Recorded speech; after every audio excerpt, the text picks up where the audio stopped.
Are you someone that's maybe recently or maybe not so recently become a widow or recently been divorced or even separated? Well, there are a lot of emotions that are going to be flying around in your universe and in your vibrational bubble, vibrational energy. Some of the common ones might be rejection, grief, abandonment. But there is a difference in if you felt better, maybe you became a widow with someone that had a long-term illness or something, and it became more of a relief for you. Or maybe it was a situation where it was a total shock. All of those emotions, regardless, are trapped in your body. And I'm going to be working on a woman that has been divorced for about 3/4 of a year now, I believe. And she's given me permission. We have that little chart just reinforce that. So she's given me permission to work on her, and I am going to become her proxy today. And Helena's going to talk about, give definitions from Dr. Brad about the emotions that have been released. So I'm Dana J. Smithers. I am one of the Emotion Code Divas. I'm also a law of attraction trainer and love working with people to help them find what their sacred gifts are. Helena, how about an intro from you? And yes. Good morning. Good morning, and we're both wearing black today. Yes, I'm Helena Jenikin, and I'm a certified emotion code practitioner. I'm also a certified clinical hypnotherapist. I love helping people release excess weight, overcome fears and phobias, as well as stop smoking. I am the StopSmokingLady.com. When we're doing our emotion code sessions, we use a muscle testing. Dana has her way of muscle testing, and I wanted to demonstrate my way of muscle testing for yes or no answers. So this is the way I muscle test. I interlock my fingers, and I think about the word yes, and my fingers lock. I'm in agreement with my subconscious mind. When I think the word yes, my fingers lock. And as soon as I think about the word no, my fingers just come apart. So you'll see me when I do my emotion code testing, yes and no. And Dana, how do you do your muscle testing? For me, just slightly different, but also remember, if you're new to the emotion code or just learning it, we can only ask yes or no answers. We're not psychics, we're not mediums, although there may be people that do this, but that's not what the emotion code is about. It's about releasing, finding a yes, do I have this trapped emotion, or no. And that's what we use the emotion code chart with the 60 emotions on. So mine is this. This is, for me, this is a yes. It's just nice and tight. And again, no pressure. You don't have to hold everything tight in that. And then that's a no. And, once you learn how to do this, you can do this very, very quickly. So, Helena, I'm going to go ahead and start working on Deanna, who's given me permission to do that. But I'm going to use actually my emotion code chart that I have that actually has the, Dr. Brad has given us the organs and let us know where they are. But I also like to work with the chakras. So I've just put in color coding what the chakras are that are here. So I'm going to just go ahead and get connected. And let's just see what happens here. So I'm just going to ask the universe. I've done some Reiki connection this morning already, but I'll just go ahead and connect with the universe. And whoops, you know what? I'm just going to take a bit of this. Water. All right, let's go ahead. All right, just connecting with Deanna's subconscious right now, because that's what I'm going to be tapping into. Do I have permission to do that? Yes, can I do it?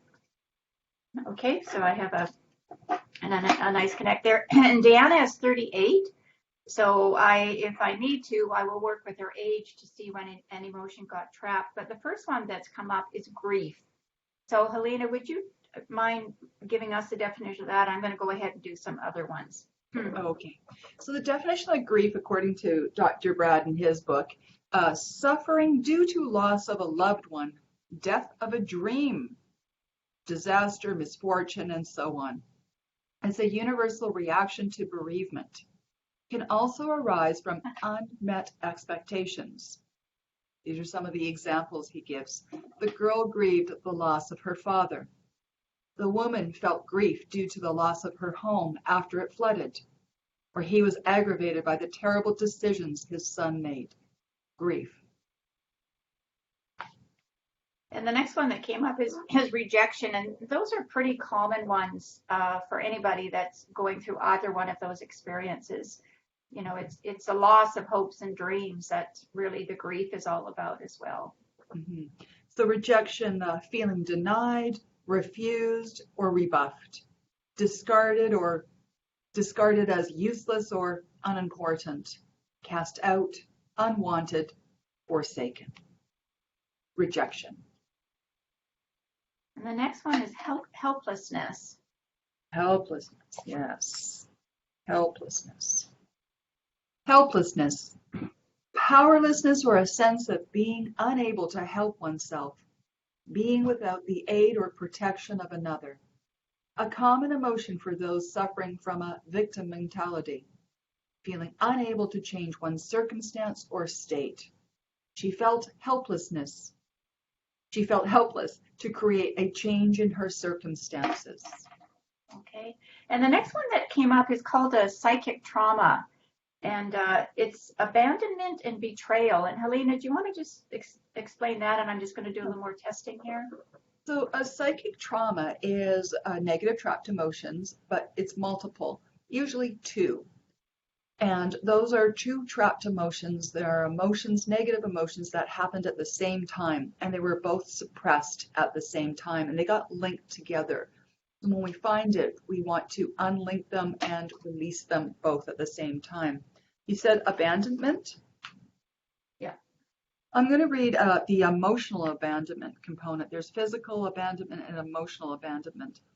Is having been given up on or withdrawn from, separated from, or emotionally deserted. It's a feeling of being left behind in a non-physical form. And the other one was? Betrayal. Yes. Betrayal. To feel betrayed is to have your trust broken. To be deserted or hurt by a trusted person. And there's betrayal by another. There's betrayal even by yourself. Yes, betrayal. And vulnerability came up and I released it, but also creative insecurity. Oh, yeah. So people wonder about this one. It doesn't have to do, maybe just read that. It doesn't have to do with being an artist or something. It's about, Helena, you go ahead and I'm just going to release this. So creative insecurity is a feeling of unsafe or untrusting, or a self about the creation or development of anything, including relationships, family, health, money, or professional or artistic endeavors. A feeling of insecurity that arises and it blocks the creative process. This is really interesting how the creative insecurity is feeling unsafe or untrusting about the self to create, in this particular situation, perhaps a new relationship. Yeah, absolutely. And I got divorced many years ago in 1980. And I wish I would have known about the emotion code then, but that was definitely one of the big things was, what's my life going to look like? Right? What am I going to create? And same with whether or not you're a widow and you're suddenly by yourself, what's your life going to look like next? Right? And that can bring up a lot of different emotions, like even what you said there, safety was one, security, those are very, very big. So the other one that came up is conflict. Conflict. There is internal conflict and there is external conflict. Internal conflict is a mental and emotional struggle within the self, arising from opposing demands or impulses. External conflict is to fight or to disagree or to be disagreeable, to struggle or battle against or to antagonize. She and her ex-husband experienced continual conflict over the custody of their children. Oh, and that's such an important one, what you just said there, because we didn't talk about Deanna does have children. And so, parents, and I have some close relatives going through a custody. Well, I won't say battle, but they haven't really worked it out yet. And they're just, thousands of emotions that come up with that. And then, also when you think of the children, what's going on with them, because remember, from birth to 6, even 9 years, Yeah. they are picking up all of your emotions. So this is where, as the adult, you do have to sort of step back and just figure out, okay, what am I broadcasting to my children? Dr. Brad talks about projection and projections of emotions. And as we know with the law of attraction, whatever you are putting your energy, focus, or attention on, whether it's positive or negative, that's out in your vibrational bubble. And the younger the children are, I mean, they're very, very impressionable. So it's so important with the vibrations and what's going on with you as well. So I'm just going to finish off this last one, and what's come up is unsupported.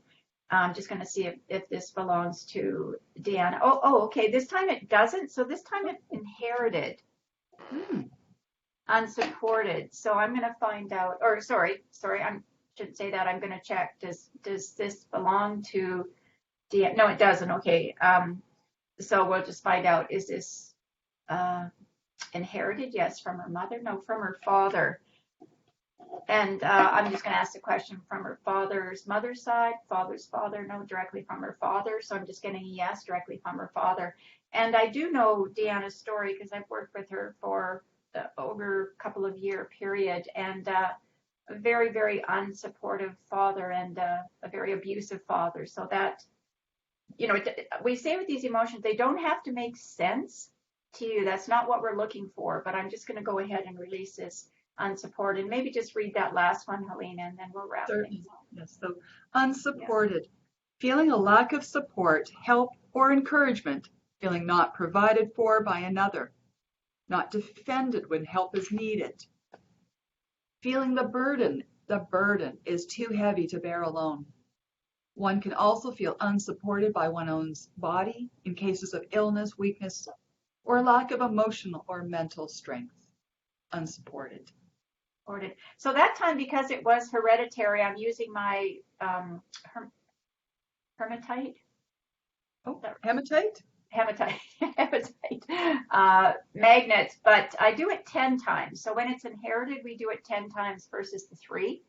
So I'm just going to disconnect with Deanna and then just come back to being down. You always want to remember to do that disconnect, because otherwise you are going to be, as the emotion code practitioner, carrying around those emotions all day. And of course, that's not what we want to be doing.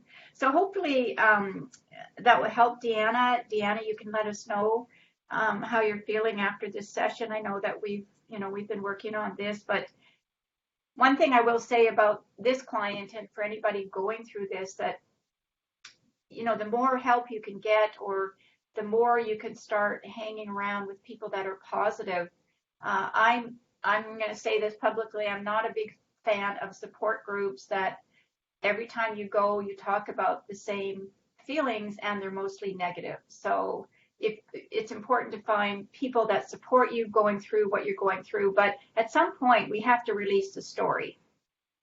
I mean, I've been divorced. Most people have been through some sort of breakup in their life that, really affected the heart wall. But we do move on, and the more you can get the help that you need, which is important, and hang around people that are uplifting. Look for inspirational things. Find a workshop that's going to make you feel better, and more importantly, just find something that brings you joy, absolute joy, whatever it is. Whether it's a walk to the beach, or I happen to be doing furniture painting right now, so this has been. I actually had some paint on my hands. I had to go wash it off, but it just brings me joy. So do things that change that vibration in your body from something negative to something positive. So it could be the silliest thing as well. It doesn't even matter, what it is. Just do something that brings you joy and you have a positive feeling. So, Helena, how can people reach you? People can reach me through my Facebook page, which is Flourish Hypnosis. I also have a website, flourishhypnosis.com. And I'm on YouTube, I'm on Instagram, I'm all over the place. Yeah, so The emotion Literally, code. I'm all over the place. Right. There you go. All right. Great. Thanks, Helena. And the Emotion Code Divas are a bit new to Instagram, so just bear with us. We're figuring out how to do that. Yeah, I'm Dana Smithers. You can find me. My YouTube channel is Empowered Women in Business, and my website is danasmithers.com. So if you know somebody that's going through, what we talked about, either as a widow or a divorcee, just comfort them, let them know that this too shall pass, and if they do need help and are receptive to this type of energy healing, we would love to work with them. So next week on the Divas Show, it's an interesting one. We're going to be talking about a sexless marriage. Oh. So if you're in a sexless marriage, and I do know a lot of women in sexless marriages, a marriage can be sexless by choice, or just things aren't working in the relationship. So Helena and I will keep you posted on that. We may switch it up a little bit next week, but if this is you and you would like us, I would think anonymously or not, to work on you, let us know. But Helena's going to be connecting with well, go ahead and tell us, Helena. We'll see if we can get her for this show, or we'll do a Yeah. special episode. Yeah, I think maybe we'll have a special episode. I'm going to be reaching out to a lady in Vancouver that is, well, what I'd call a sex coach.